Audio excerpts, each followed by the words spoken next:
website Oh, right okay, now. that's fine. Yeah. I just thought maybe I had done something to make it disappear. Nope, you haven't done anything. Robin's going to welcome everybody and then we'll bring it back.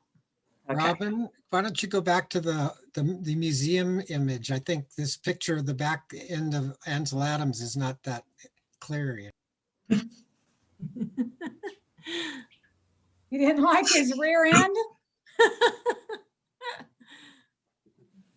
Mhm. Well, it's 6 o'clock. I think we're going to go ahead and start. What do you think, Rich? I think we have a quorum. All righty. Okay. Well, I want to welcome everyone to the MBHS February meeting. We're all very excited to have everyone here. And for everyone that's in the snow, I hope you're all dug out. We just have a couple announcements and then we're going to get right to our program. I wanted to talk a little bit about our website. And John Warnicki has created a videos page for us and a YouTube channel. So now if you go to the videos page and then the YouTube channel, you can, or you can click right into Randy's talk from last week. But if we go to the YouTube channel, we'll have our videos from our presentations will be listed here. And then John created a playlist with some other videos that he found on YouTube that he thought our membership would be interested in. If any of you know of ones that are not here, ideas, please go ahead and send those to curator@monobasinhistory.org. And John will get those posted up in the playlist. The other thing is, if you hit this, when you log in or log into YouTube, if you subscribe and give us a thumbs up, that helps us get more promotion that way. And we'll also, and so every month we're going to put our presentation online as long as the presenter is okay with that, as well as we'll post it to our Facebook page. So we'll get that going. And then Dave Carl's been busy filling up our calendar for presenters this year. And so the other thing that we're going to be doing is, let me get back to us, is we're going to bring this new events page up to date. And we'll have all of the events for this year. We'll get those online. And so you'll know what's coming in the successive months. So next month, we're going to have Robin Morning is going to do a talk on her new book, For the Love of It, The Mammoth Legacy of Roma and Dave McCoy. So that one's going to be next month. So I think that is it with announcements. So now, Rich, if you go ahead and start to record, I'm going to stop sharing. And then our presenters this month are Mary and Jen Rocher. And Jen is one of our newest Inyo County supervisors. And Mary has written the book, Switchback Trails Across the Sierra. Oh, I didn't show you, but it's available on our online store. Will be in the morning. John will have it on there, as well as a lot of other books.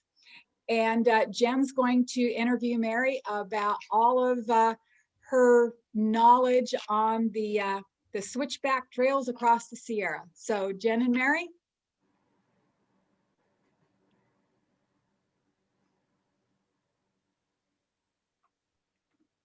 Muted.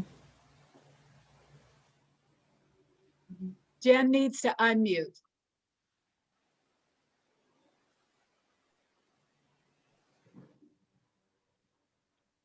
Jen, you're not unmuted. There we go. Okay, am I good now? My screen sharing took away my unmute bar. So anyway, thank you. All right. Well, thank you, everybody.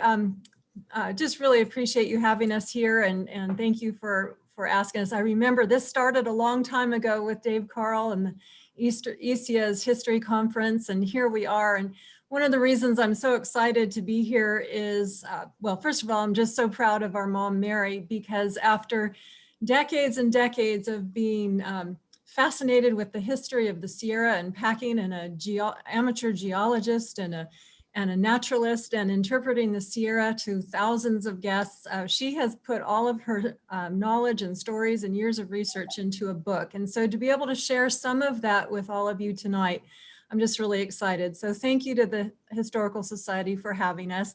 I also want to just give a shout out to Dave Woodruff. Thanks to Dave, we have this slideshow presentation for you, and I think my technology skills wouldn't have gotten it done. And the fact that Mary and I are separated between me being in Independence and Mary in Colville, huge thanks to Dave Woodruff, who I'm sure you all know. So anyway, to get started, I just wanted to give a brief overview.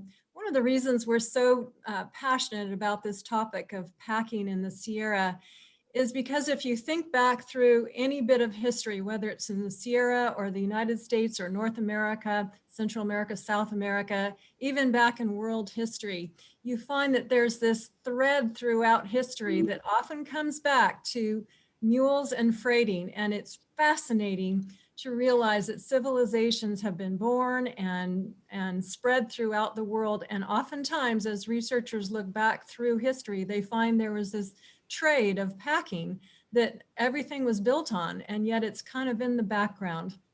So to be able to have the opportunity to bring this centuries old trade forward into history, from history into the present, is just really a fun thing for us to be able to do. As many people probably know, I've spent my whole life at a pack station in the High Sierra. Mary spent almost all of her life as well, most of her life in the Sierra and managing and operating a pack station. So we're pretty passionate about the topic and excited to share it with you. One of the neat things, and I'm just going to read a note that my husband wrote because he's so eloquent. To understand why packers and mules were so important in the early days of our country, one must visualize the rugged landscape without roads. Even as roads were first developed, they weren't always dependable due to weather conditions a good portion of the year. Many years, and even today, packers and mules were the only surefire way to move equipment, supplies, and people around. And today, even though packing may have first come into existence in North America with early explorers, and of course the old Spanish Trail where Averroes brought packing into the West Coast, the freighting that built our mining industry and our explorers and our mountain men all used this magnificent trade. And to think that that thread is tied together to the recreation and tourism industry we have today and is all built on this practical trade and skill. And of course, the mules that made it possible. So with that, I just want to bring Mary forward and get going with our interview. As I said, she's been researching and studying archives and history all over the Sierra from numerous sources, and I'm excited to share that with you tonight. So Mary, just to get started, I kind of wonder if you would give us a general overview of the geography, the weather, the roads, the situations that existed that required packing as a trade and a skill that came to the Sierra. Can you kind of start with that for us? Yes, yes. I think sometimes with our modern roads and modern means of travel, we kind of forget that when the Sierra was traveled or was first explored, the only means that people had of exploring was using horses and mules. There were no roads. There were dim Indian trails. That was it. And the Indians did not have access to horses in the Sierra until after other explorers and settlers arrived with their horses. So the general geology of the Sierra being what it is, it was not possible to have any other methods of getting around in the Sierras and over the top of the Sierras from one side to the other, except with mountain trails. And it involves high elevations. It involves lots of granite rock, and the weather is, well, it's a little uneasy in the winter, as we know, with huge snowstorms like we just experienced. And in the summertime, there are still areas that hardly open from one winter to the next. During the summertime, the high elevations usually have snow all winter. So it was not easy to get around in the Sierra. And another thing that has escaped a lot of people's notice is that the Little Ice Age did not really end until about 1850. And even some traces of it extended beyond that. So the weather was a lot colder. There was a lot more snow. There were still many great glaciers that were still in the Sierras, and quite sizable at that time too. So those early people had a lot to contend with, besides the fact that horses and mules were the one method of travel that was available. Wagons were not possible over the Sierra until much later. So the gold rush was not the first evidence of men coming through. I like to talk about Sonora Pass because it was one of the first trails that were able to be not built. It really happened without much to do in 1849 with the Bidwell-Bartleson Party. And this was an immigrant party, and it was 1841. That was before the big migration with the gold rush in 49. So here was this group of immigrants who started out with wagons, and they split when they reached, I think it was Utah, and half of the wagon train went to Oregon and the other half continued on to California. Well, they had no guides that had been here before. They kind of knew where they were going, and they thought. And when they got into western or eastern Nevada, they couldn't go any farther with their wagons. So they were very adaptable people, and they used the wood of their wagons to build pack saddles, and they used the canvas to make pack tarps. They packed up their mules. They rode horses. They did have enough horses for everyone to ride when they started out, and they continued west with a pack train. And interestingly, on this in this pack train was one woman, and she happened to be a 17-year-old girl. She was married to Benjamin Kelsey, and her name was Nancy, and she had a 1-year-old daughter with her, whose name was Martha Ann, and they were the only woman and child in this wagon train. So they continued on, and somehow or other, their trail did lead them to the Walker River, and they were able to follow it. Somehow they got into the Antelope Valley, where I live in Colville, and they found their way to what is now Sonora Pass, and managed to go over the top of the pass. And there were only Indian trails here at that time. There were no improved trails. Well, there is a book, and I wish I could remember the name of it, but it is by Nicholas Dawson, I believe. And he wrote about, he was part of the party, and he wrote about his memory of this trip. And he said that one of the important things that he remembered was coming down on the west side of what is now Sonora Pass, and looking up above him, he saw Nancy Kelsey walking down the trail, which was, as I said, hardly a trail. And she was barefoot because her shoes had worn out, and she was carrying her daughter, and she was leading her horse, who also was worn out. And she was still smiling, and cheerful. And he said, remember that as a highlight of his, you could call it, I guess, an adventure.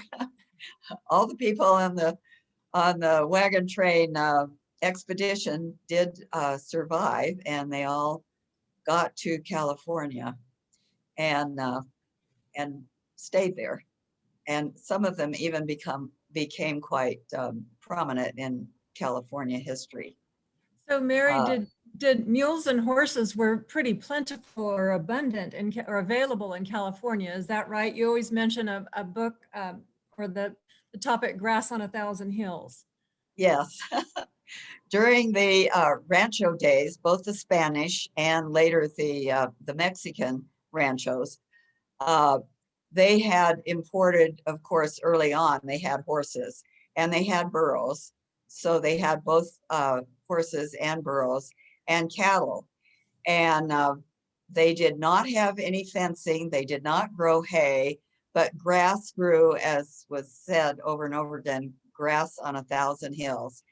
And their animals were turned loose, and they multiplied and multiplied, and mules, as a result of the burros and the horses, also multiplied.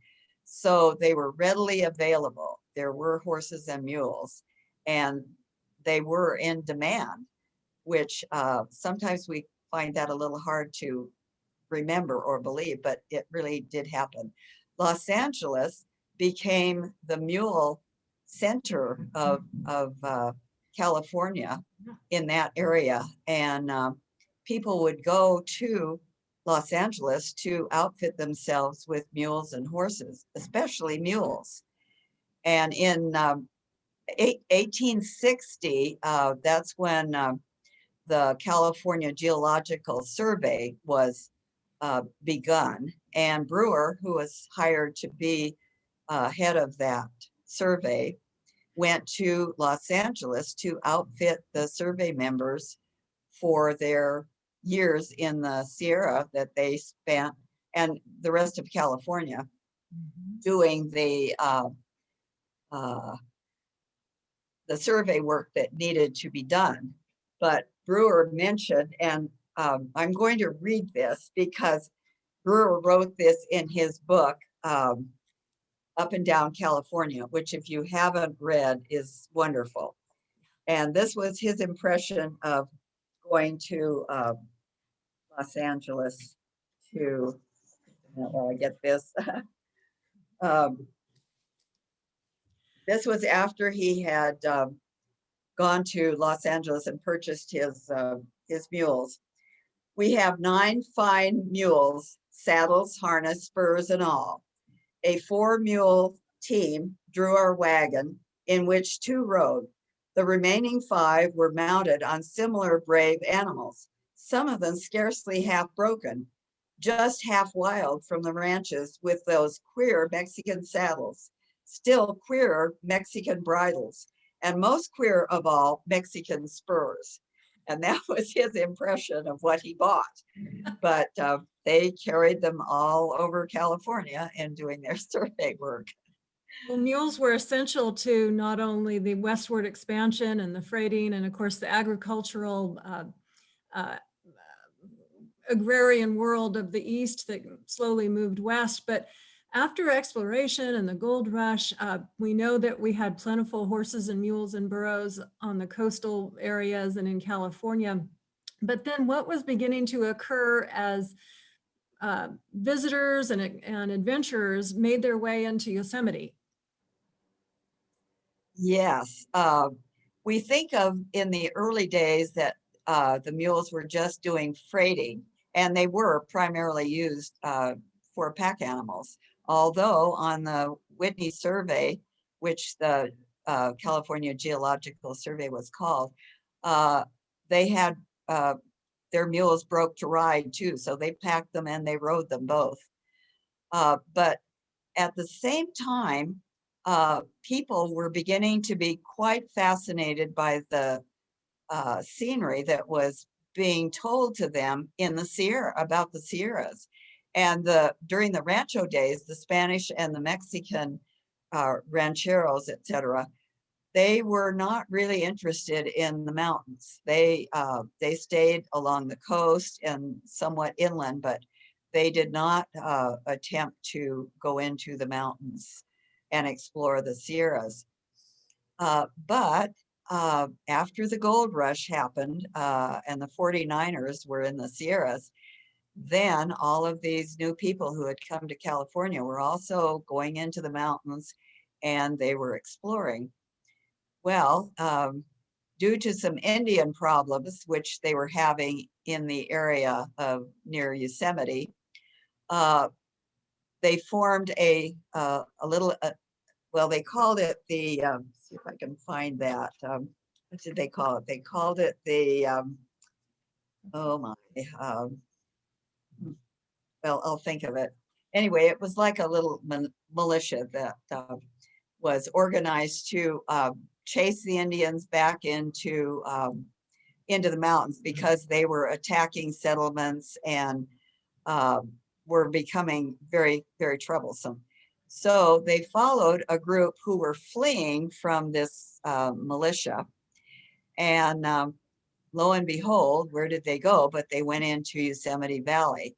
And there were people in that expedition that were just thrilled with seeing the sights of Yosemite Valley. And of course, it was quite hidden. None of the other settlers that were there, the Indians probably all knew about it, but the settlers did not know that this existed. And so there was a great deal of interest in exploring and seeing Yosemite. And one of the people that was on that militia expedition was a doctor named Bunnell. And he wrote about what he saw there in Yosemite and how beautiful it was. So in about let's see, that was in 1851 when that happened. And several years later, it attracted the attention of James Hutchings, who was the editor of a magazine called California Historical Review or some such thing. Anyway, he became very, very interested in it and found out as much as he could about it. And he organized a group to go in there and see it. And in that group, he brought several artists because they didn't have cameras then, and he wanted some viewpoints of it. So these artists went in and sketched along with all the other people that were on this expedition. They had to acquire their pack animals and their horses before they got there. They also had to get to Coulterville and Mariposa, were the towns in the valley that were probably closest to that area. And so both areas, both Coulterville and Mariposa, decided that they were going to build trails that would go to Yosemite because there was all of this interest developing. And these were tourists. They weren't miners looking to do any mine explorations. They just were interested in this glorious scenery. And so they acquired the animals. They acquired a young Indian to guide them, and away they went. And they went to Yosemite Valley, spent quite a bit of time there while they explored and wrote notes, etc. And that was pretty much one of the earliest trips that went in. There were a few before then, but most of those didn't become well known as far as getting the word out to the public like James Hutchings magazine did, which did. So that was kind of the beginnings of it. The only way you could get into Yosemite Valley was with pack horses and riding animals. There were no roads, and from Coulterville and from Mariposa, it was just a trail that went in there. And it took a lot of time and effort for people to get there. And then once they were there was nothing there there were no hotels, restaurants, or anything else. They brought whatever they needed, they brought with them. Plus, and this may seem a little disturbing, but they hunted for their food because they couldn't bring that with them. So primarily they hunted ducks and deer, and then they fished in the creeks. And rainbow trout were native to the Merced and the Tuolumne rivers that were in Yosemite. They had worked their way up from below and got as far as the falls, where they couldn't go up any further, but they were plentiful in the creeks, and therefore they were able to hunt and survive, and then go back out and tell the rest of the world. So this Mary, went on. yeah, this is a rich, rich story, isn't it? I'm always It fascinated. really is. So there's quite a bit that was going on just in Yosemite, and of course we probably all can guess who this guy is. But there was further exploration, not only into Yosemite, but further to the south, and then of course to the east. There's quite a story there when we get to talking about Tuolumne and the Mono Pass and these Bloody Canyon. I know you've got some stories about that, but tell us about what happens beyond.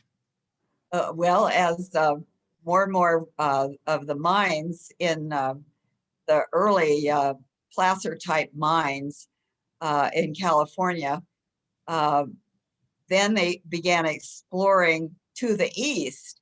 The first migration had all gone to the west, and that's where all the 49er mining was on the west side of the Sierras.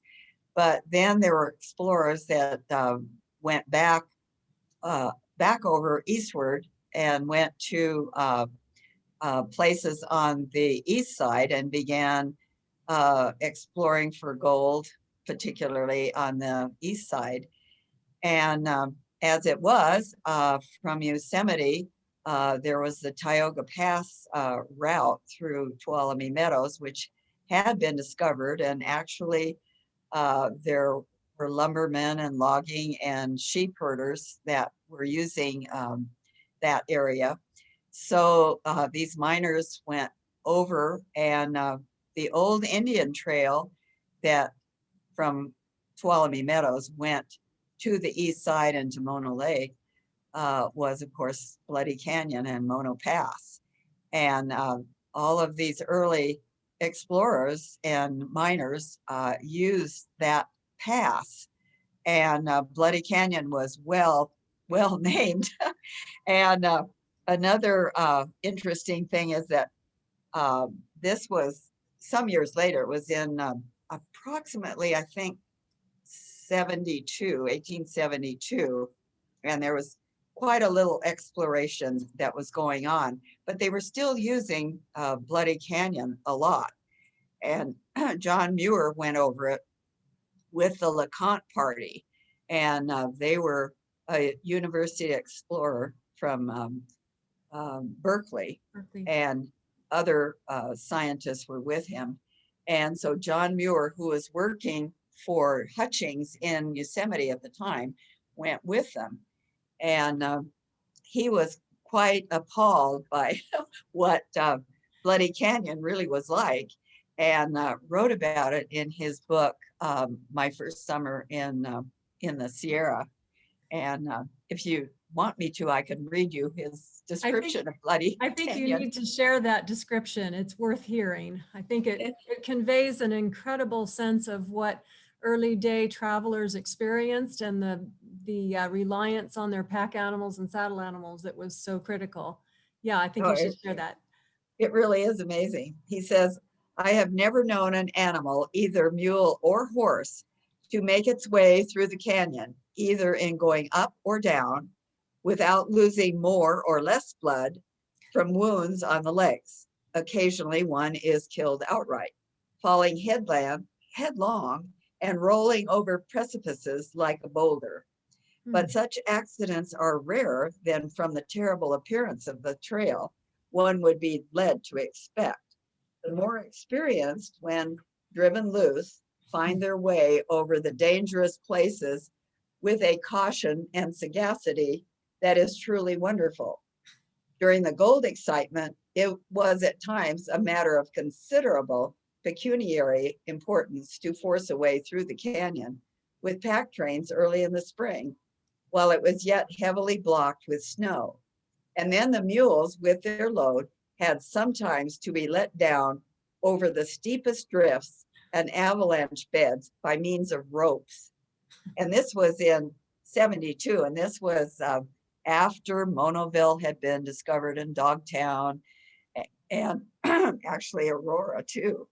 And it was the time of Bodie. So it hadn't improved any by the time he saw it either. One of the first discoveries on the east side was in the Mono Basin with Dogtown, and then that was in 1851, I think. And then in 1859, Monoville was created, and that became a very important town for a while, and then that led to Aurora and Bodie. And at this time, Sonora Pass came into play, and it was the main source of supplies that were coming into Monoville were from the Sonora Supply Center. And there were a number of packers who were,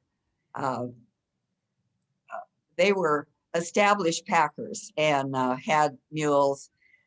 They didn't call themselves pack stations at the time. It was either pack trains or livery services or livery stations or something along that line. And Saul Carter was one. One of the interesting ones, I wish I knew more about him. His name was Terrence Brodigan, and he was from Sonora, and he owned a livery stable and also some kind of a lodging. I'm not exactly sure what kind of a lodging it was, but he did do packing on a larger scale. And he was also a good friend of William Bodie, who was the discoverer of the town of Bodie, or where that gold strike was. And in 1859, Brodigan and Bodie, along with two other friends, decided to explore a little further to the east. And so they did. They went east, and I'm not exactly sure where all this happened, but apparently they got into Utah territory and met up with some very unfriendly Indians who apparently chased them all the way back to Monoville from wherever they were. So that was in 1859 that this occurred. But this was quite a source of travel. There were some that explored into the Bodie Hills, and they called it the Walker River country, and they were from Genoa, and they did some of the early exploration, and they also had pack trains that would go into what they called the Walker River country. And that was, of course, between the two Walker Rivers, the West Fork and the East Fork of the Walker River. This Terrence Brodigan, his nickname was Teddy, and from what little I did find out about him, he sounds like a very interesting character. It might be worth doing some research into seeing if you can find out more about him. Speaking of interesting characters who were packers, tell us about Onofre Moreno. Sorry. Let's see if I can say it correctly. Onofre. Onofre There you go. Moreno, I Thank believe. You got it. And this was this was an excerpt that was written in the Homer Mining Review. And they described him as the well-known Mexican packer or arriero. He was an arriero. And he had mule strings of 20 mules, and apparently was very well known and had a contract when they wrote this article, which would have been in sometime in the early 80s, that he had a contract to do a lot of packing concerning Bodie. And and they described him as well known. So he's another one that I think would be worth a little research to find out more about him. I couldn't find any more, but. Well, it's so fascinating. You know, we talk about these threads of history that are held together by this trade of packing. And, you know, I can't help but be reminded of the fact that many of us, including, well, you and Lou and so many packers, and of course today my husband Lee, and many of the Forest Service packers use mules in solid support of fire suppression or firefighting efforts within wilderness areas. And one of the unique things that happened this past summer on a number of firefighting locations was fire crews came from Mexico to assist our firefighters in wilderness areas. And one of the things that was commonly talked about in the camps just this summer was those traditional skills that the Mexicans knew and actually brought to North America and shared with us their trades, their skills. And it's still, the skill is still carried on today in much the same way. Maybe we've refined the equipment a bit, but it's still carried on, that thread that ties us all together. Anyway, some of the incredible characters, right, Mary? Oh, yes, yes. And I should maybe describe the word that I have mentioned several times, and that's an arriero. And this is a Mexican word for a mule packer. And the early settlers described these as arrieros. Vaqueros were referred to as the horse people, but the arrieros were the mule people. And many of these early pack strings were in the gold rush days. There's several references to arrieros. There was one that was written by a German man who was he was curious about this gold rush, and I don't think he was had any interest in the mines or anything, but he did write about going on a trip with a train of arrieros and something like 30 to 40 Mexican mules. And this was shortly after 49. I would think it might have been maybe 50. This tradition was really well understood and known about in that period of time. And the word arriero was pretty commonly used, whereas now we've kind of forgotten about that. But these were the traditional skills that were developed and taught originally by the Spanish, and they've followed through with all these years since.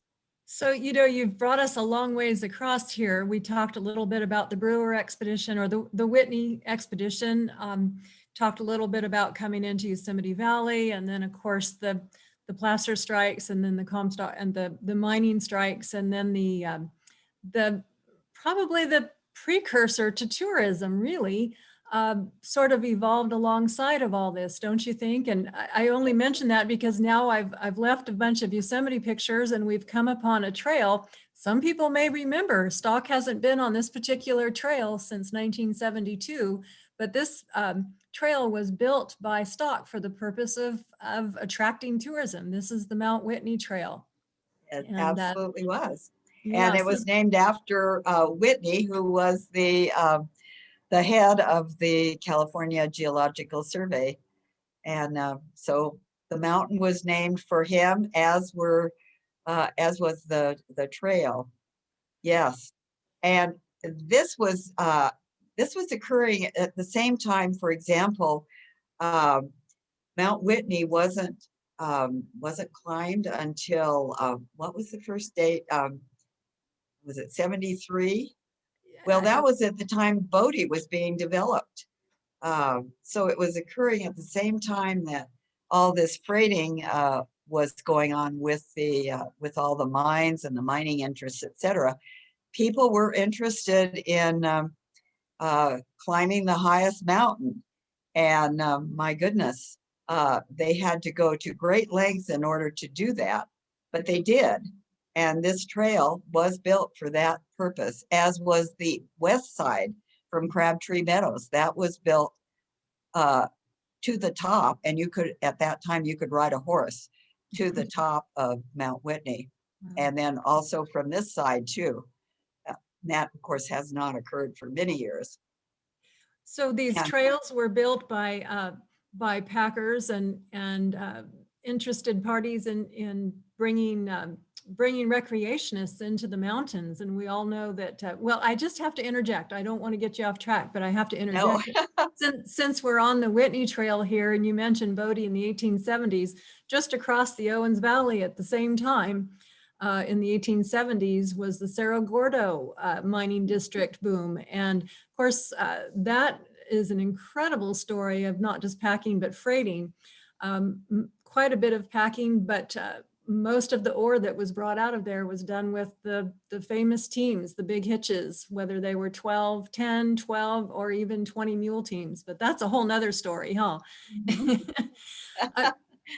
I'm thinking though, this concept, and you and I had talked about it a little bit, and go back to any of these other areas if you want to, but we talked a little bit about this development of the recreation industry or the tourism industry. And I'm thinking, you know, when did some of the first recreation opportunities begin? And I remember we were talking about the Lundy livery and feed stables, and we talked about some of the packing history in the June Lake area and the Mono Basin. Did you want to explore some of that?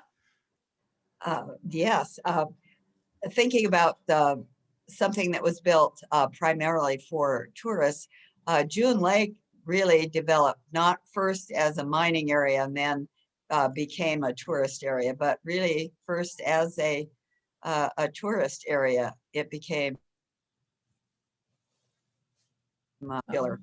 East side was really discovered after the Monoville and some of those early explorers came into the area, and then gradually people began to know about what kind of country was here. And interestingly enough, it was the local towns in the Owens Valley and further up too that financed these early trails, like the Whitney Trail, Lone Pine, Independence financed the Kearsarge Trail.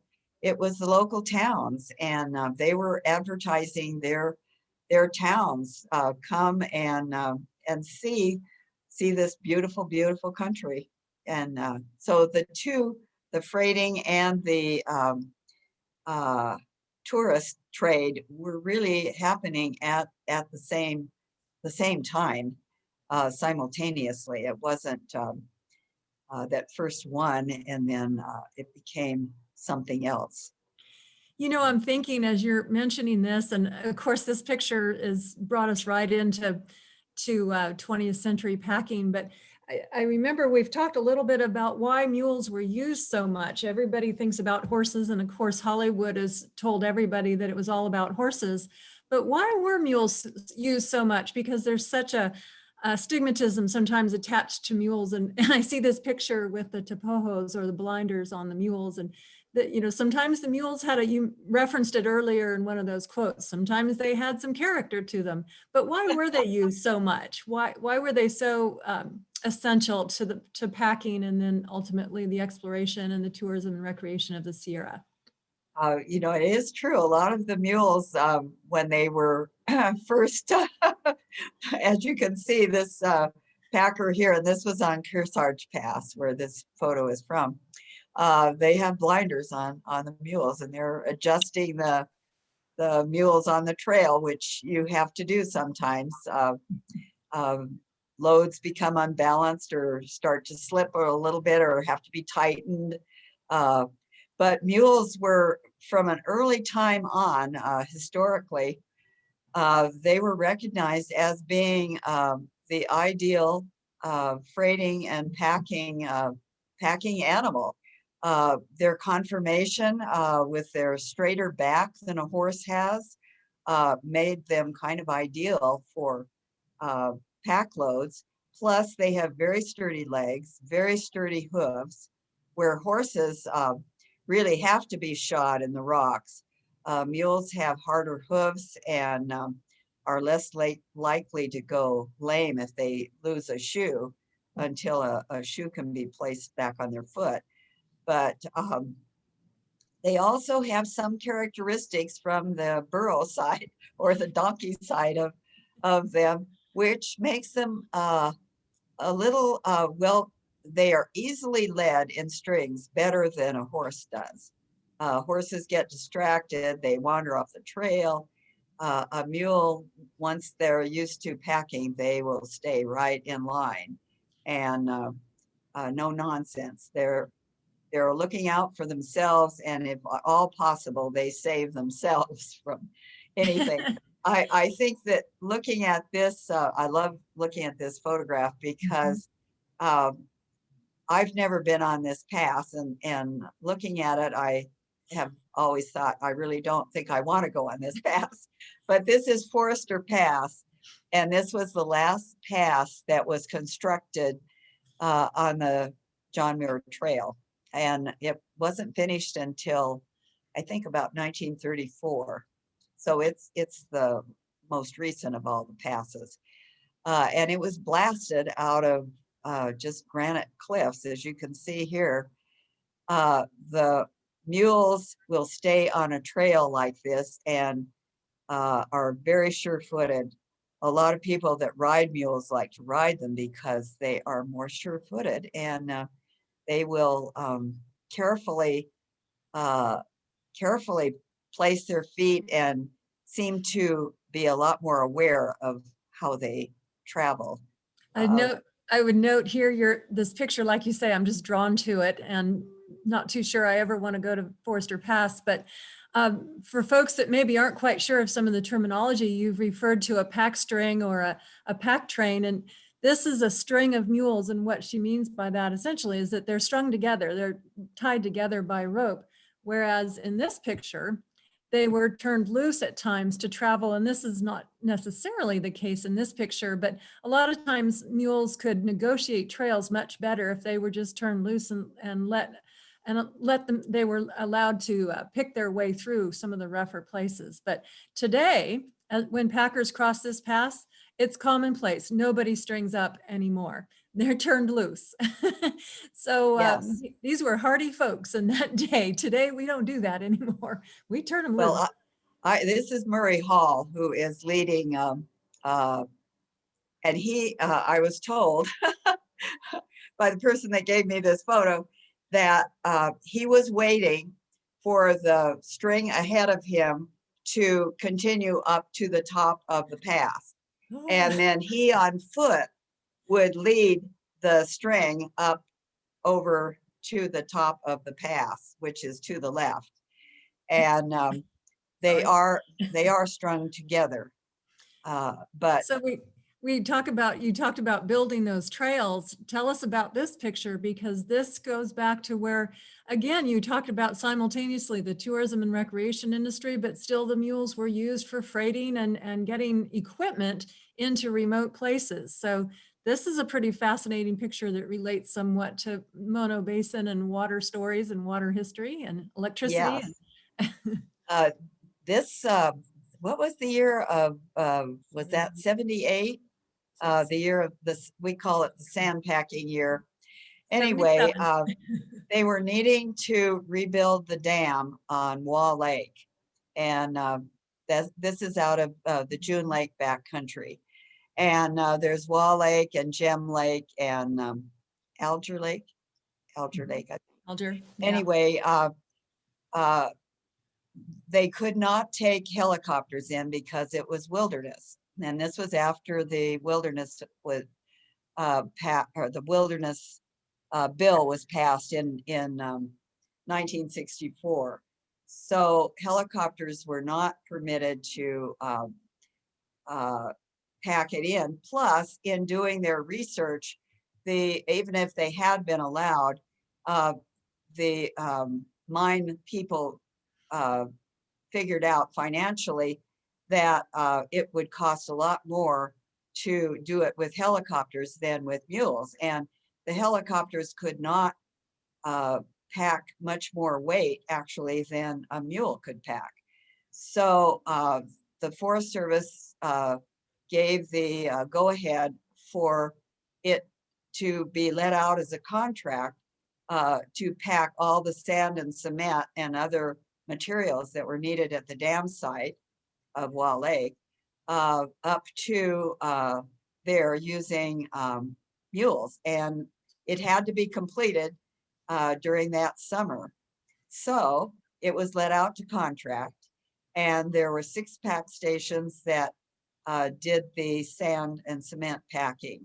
And they started, I've forgotten how many days they were allowed, but they did it in less days than they were allowed. So they came under that cutoff date, so to speak. So everybody was very proud of them. All of the mules did well. None of them had any health problems after it was over. They all did well. All the packers did well. No injuries, no anything. So the packing industry was very proud of the efforts of these men and mules that accomplished this. And that string that we just showed was coming up into, we had 2 entryways. One was at Frontier, where Frontier Pack Station is, up over that trail, what do they call it? The Angels Flight Trail, which is a little hairy in places, I guess. Yes, it is. And then this other trail that came from Agnew Meadow, and it had its places too that was quite hairy, but you can see how many mules were on the trail each day, and they worked 7 days a week, rain or shine. They were on the trail. Yeah, So 2 different trails. Yeah, so we kind of talked about, we using mules and packing to get these materials into remote places. And of course, I think I have to keep us moving along, Mary. We've got about 5 minutes left. So, Oh, yes. so, this is just an example of some of the things mules have been used for well over a century in wilderness or remote primitive areas. And this is how you get logs from various places. This goes back to Yosemite, and this is the mule barn at Yosemite, which is really a classic building. The facilities there are classically built and beautiful. Unfortunately, now there are no horses and mules used in Yosemite Valley anymore. So these 2 buildings, the horse barn and the mule barn, are there for people to see, but you don't see the horses and mules there with them. And this shows difficult loads with lots of duffel. And packers have to really figure things out sometimes. A favorite of And mine. this picture is up, or this photograph is up on top of Hopkins Pass, which is a pass that's not really used anymore. But when Lou and I were packing, this was a pass we used. And it's pretty interesting. This is on the top and a glorious view, as you can see. It's now considered nearly a mountaineering route by a lot of people. Yes, it is. It is. But we took horses and mules over it, packed. Isn't that something? This was a trail built, I think you were working at McGee Creek when this trail was built, weren't you? Yes, but it was a much better trail then. It was built. It was built as a ramp, and now they put when they rebuilt it some years back, instead of continuing it as a ramp going up this rocky chute. They put rock steps in, as you can see here. It doesn't, even hikers have trouble with these rock steps. Things don't always get easier in the modern century, do they? No, not at all. And of course, it's important to keep shoes on horses and mules on those kind of trails. They can get lamed up pretty fast if they lose a shoe. So their shoes only last about 6 weeks. And this is showing Bodie, and this is a modern trail ride into Bodie, but this is enabling you to kind of relive what life was like in Bodie when it was all horseback. The way it should be seen, right? Yes, and of course, there's always the snow to contend with. And as you can see here, the trail has been shoveled out so that they can get through. I love this one. That's Long Valley. I think this is important too, to emphasize that in the early days, there were no stock trucks or cattle trucks or anything like that. So everywhere you took horses or mules, you had to drive them to where you wanted them to go. So this is a modern day trail ride, or not trail ride, horse drive, but it's taking the stock to winter pasture in Independence. And in the old days, they did it out of necessity. Now we do it as we show here. We took guests, and they still do. It's fun. It is. It is. But it's 100 miles, and they were pack stations in the early days up until they had bigger trucks. That's how you got to and from the stations for the summer season.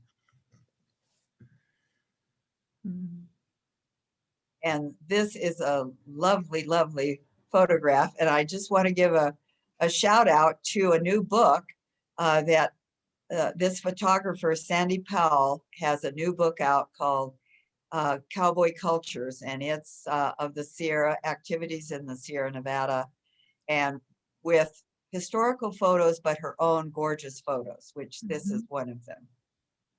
And I'll just say that's my string of mules. I let my husband lead my string that day.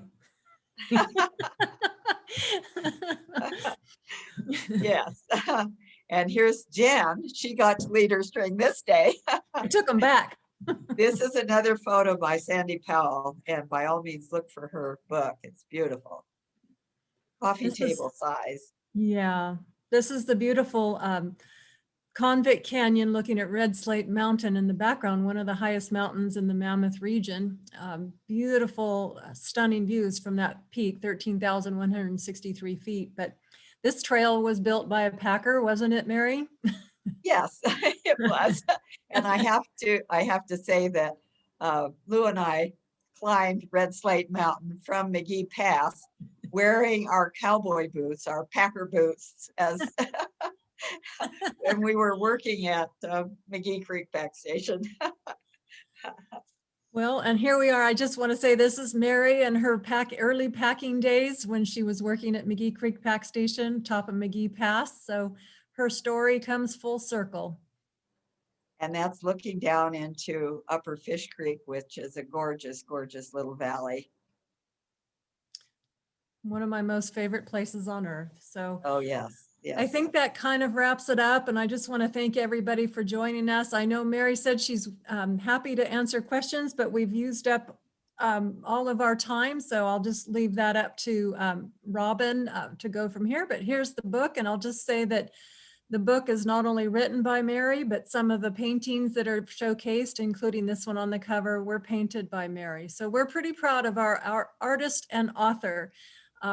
And as Robin mentioned, it'll be in the bookstore pretty quickly. So anyway, Robin, thank you. I'll turn it back to you if anyone has questions or. Well, wow. Thank you.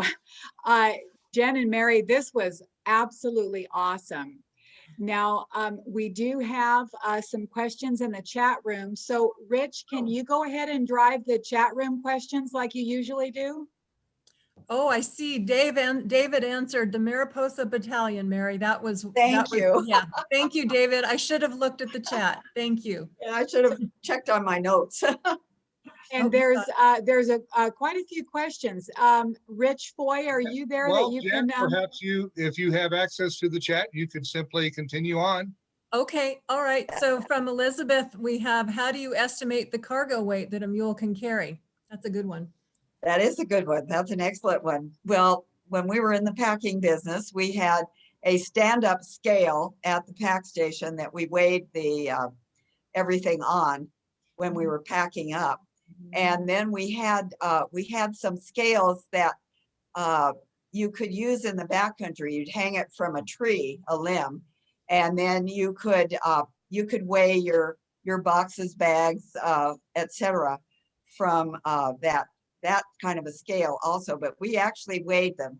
However, as packers get very used to the weights, they get pretty good at being able to pick up a duffel bag or a pack box and estimate pretty close to what that weight is. We tried to pack 150 pounds to a mule. Sometimes some of those loads look like you're carrying a lot more, but it was lots of lightweight sleeping bags and things that didn't weigh a lot. So you had bulky loads, but they didn't weigh that much. And then some of the loads like the sand packing, and that was heavy loads, and they weren't big bags, but they were heavy with cement. Depended on where you were working. We know, for instance, at the Sparkplug mine, they often packed mules as heavy, with cargo as heavy as 400, 500 pounds. Just a matter of how long you wanted your mules to last, quite honestly. So Right. the next, Well, at the Sparkplug mine, their excuse was it was all downhill. there you go. Yeah, there you go. They were all downhill. So next question from Steve is, on a narrow trail, how did mule strings pass each other going opposite directions, or was it ever a problem? Yeah, it was a problem. Still is. In fact, when we encounter that today, a lot of times what you might have to do, I mean, a lot of times today, packers try to coordinate with one another so that if you do know a packer is coming, you try to make sure and estimate where you might run into them, especially, again, going in opposite directions. But oftentimes that can't be helped. And what you did is you unstrung your string of mules, and one packer would turn around and go the other way until there was a place to meet back up. But that's how you did it. Oh, yes. That could be a real problem. There were some places on the trail, if we knew that we couldn't see around it for a ways, the packer would start whistling or singing or make some kind of noise that possibly a packer coming the other way might possibly hear. And if you heard something like that, then you kind of wanted to stop before you went to a really bad place and wait and see if there was someone coming along the trail. The same thing can occur with backpackers in places that are pretty hairy. Backpackers will get off the trail, but sometimes they don't really understand that they need to get off on the downside of the trail, not on the upside of the trail. Because if they get on the upside of the trail, they could knock some rocks down, or just their rustling around can spook the mules. Where on the downside, it's a little safer, but yeah. There's been a few of those. Yes. So here, Mary, this is one for you. When did they stop using horses and mules in Yosemite Valley? Wasn't that just a couple of years ago, wasn't it? Oh, yes, just very recently. They do all of the horse and mule operations now are out. Well, they have two. One is in Wawona, and that's where they have 2-hour rides, maybe half day and all day. I'm not certain about that. I know they have 2-hour rides there. They do. Tuolumne Meadows now, all of the mule and horse riding is done just with the Sierra camps, the 4 camps that you can either hike to or you can ride to.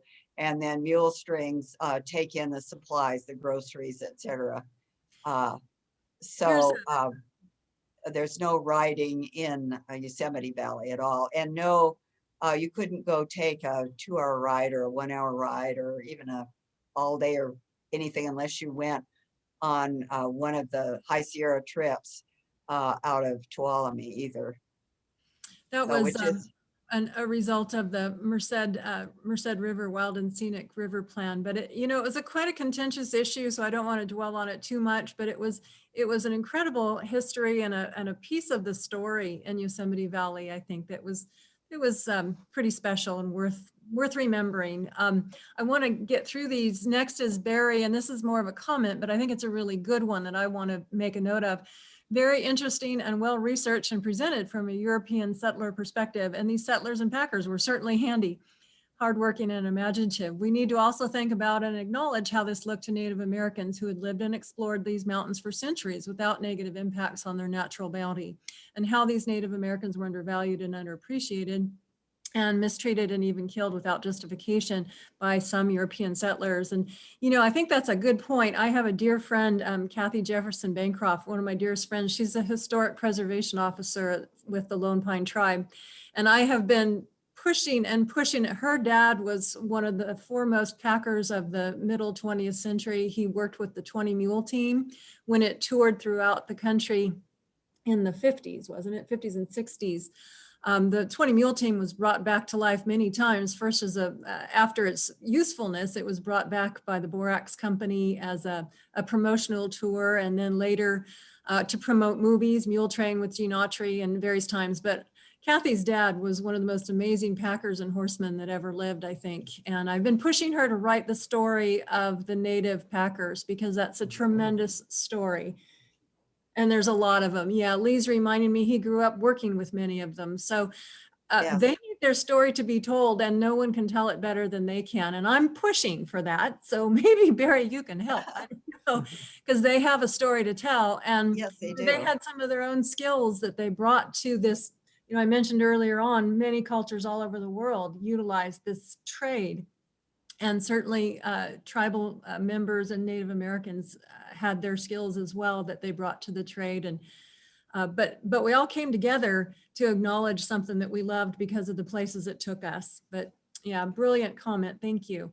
And then Well, Lee another said- comment on that is in the Yosemite, most of the early guides from both Mariposa and Coulterville were young Indian boys from 15, 16 years of age. And some of the people that hired them to take their trips in mentioned how remarkable these young men were.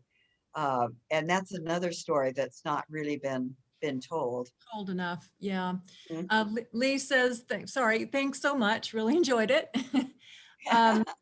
51 says, what pack station are you with? Mary, go ahead, Mary. Oh, okay. We owned the Mammoth Lakes Pack Outfit. Before that, my husband first worked at the Mammoth Lakes Pack Outfit. And then after we were married, we worked at McGee Creek Pack Station for 2 years. And then we worked for Rainbow Pack Outfit for 2 years. And then we were, for 3 years, I guess, we were busy with our family, etc. And then the Mammoth Lakes Pack Outfit came up for sale in 1960, and we instantly jumped in with both feet. And we had 2 small children at the time, and I was pregnant with a third, and then shortly thereafter we had a fourth one. So we had lots of little children running around the pack station to grow up in that tradition. And then I married one of them. Yes. And Lee and I have McGee Creek Pack Station, which is down by Crowley Lake. And that kind of leads to the next question. How are all you Rosers related?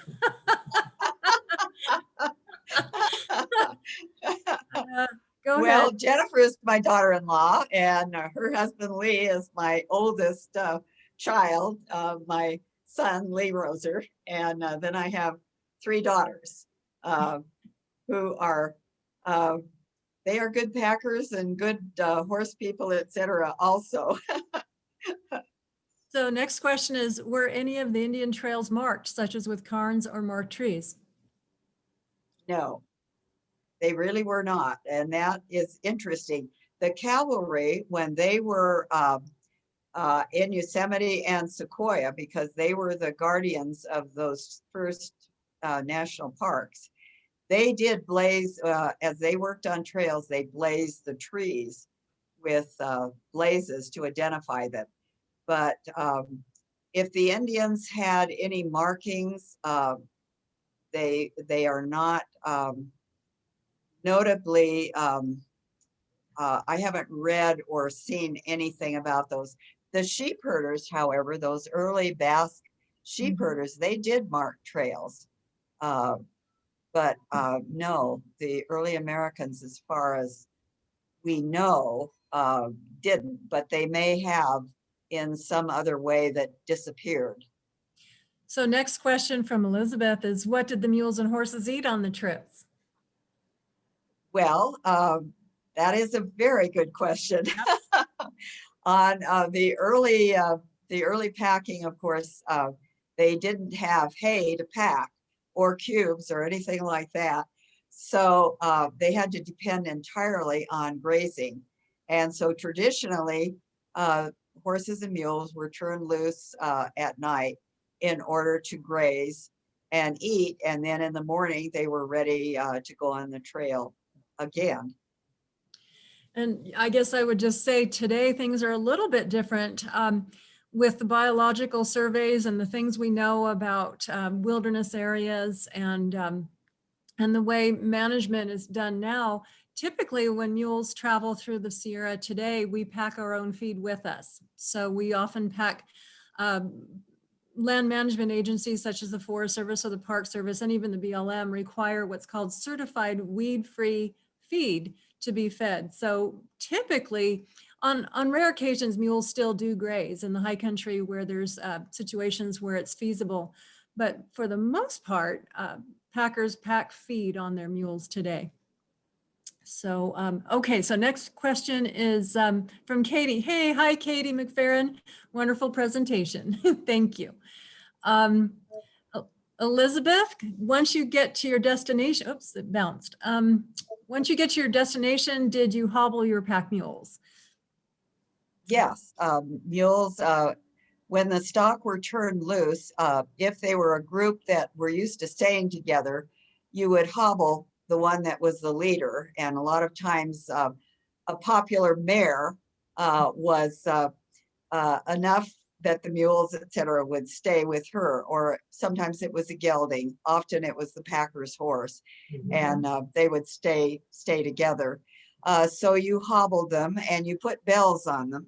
And then the packer's job was to get up early in the morning and listen for the bells and hope you could still hear the bells and hope that the hobbles, sometimes they hobbled more than one.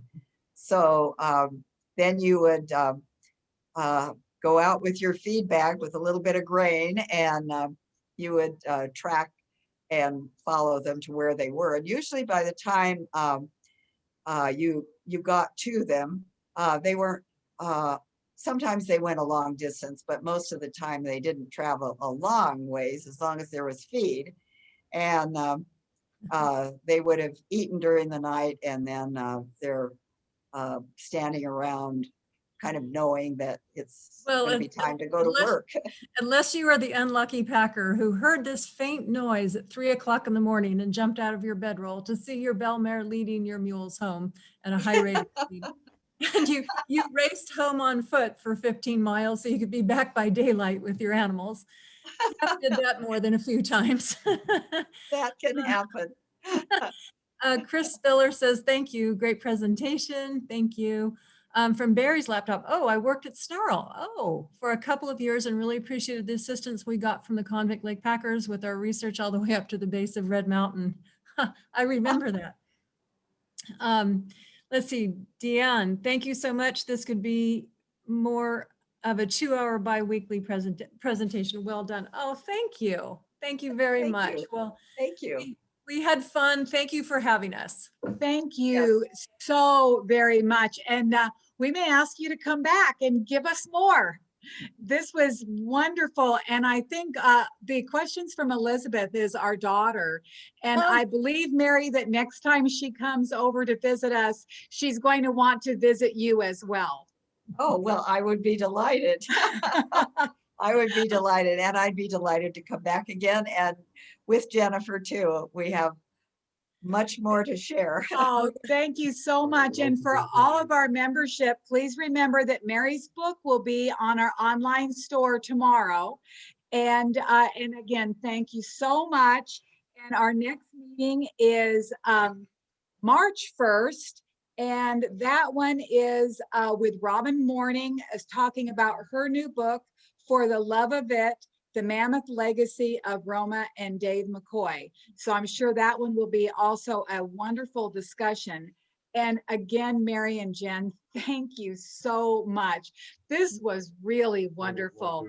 Well, thank you for all you do. This is a great organization. Oh, thank you so much. And we'll be in touch. Have a good evening, everyone. Good night. Thank you, everyone, night. for listening.